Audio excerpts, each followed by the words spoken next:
नीलम गोऱ्हे लक्षवेधी लावायला आणि उमेदवारीसाठी पैसे घेतात. मर्सिडीजवरून झालेल्या आरोपांना प्रत्युत्तर देताना राऊतांचा सनसनाटी आरोप.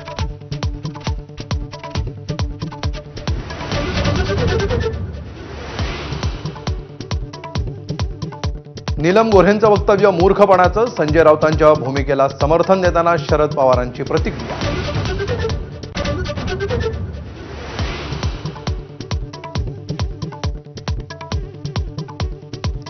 साहित्य संमेलनात बोलताना काही मर्यादा पाळाव्यात. मुख्यमंत्र्यांनी टोचले नीलम गोऱ्हेंचे कान.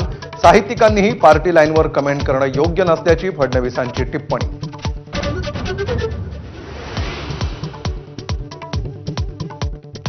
गोऱ्हेंवर अब्रू नुकसानीचा दावा दाखल करणार. सुषमा अंधारेंचा इशारा.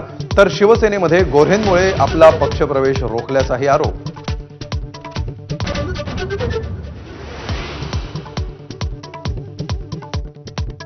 कृषी मंत्री कोकाटेंना नाशिक सत्र न्यायालयाचा दिलासा. 1 लाखांच्या जात मुचलक्यावर जामीन मंजूर.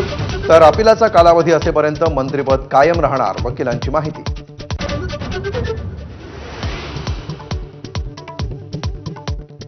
एकनाथ शिंदेंच्या ठाण्यात मंत्री गणेश नाईकांचा जनता दरबार. तर दरबारी राजकारण म्हणत शिवसेनेच्या हेमंत पवारांचा नाईकांवर हल्लाबोल.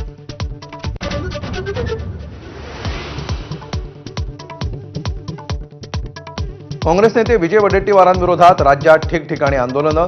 नरेंद्राचार्यजी महाराजांविरोधात आक्षेपार्ह वक्तव्याप्रकरणी अनुयायी आक्रमक.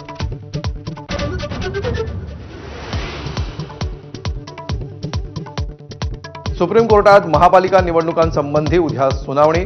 3 वर्षांपासून रखडलेल्या मनपा आणि जिल्हा परिषदेच्या निवडणुकांचा मार्ग मोकळा होण्याची शक्यता.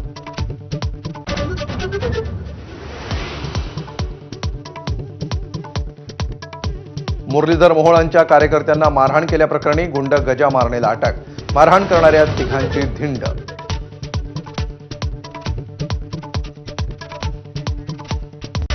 Headlines brought to you by Chitale बंधू.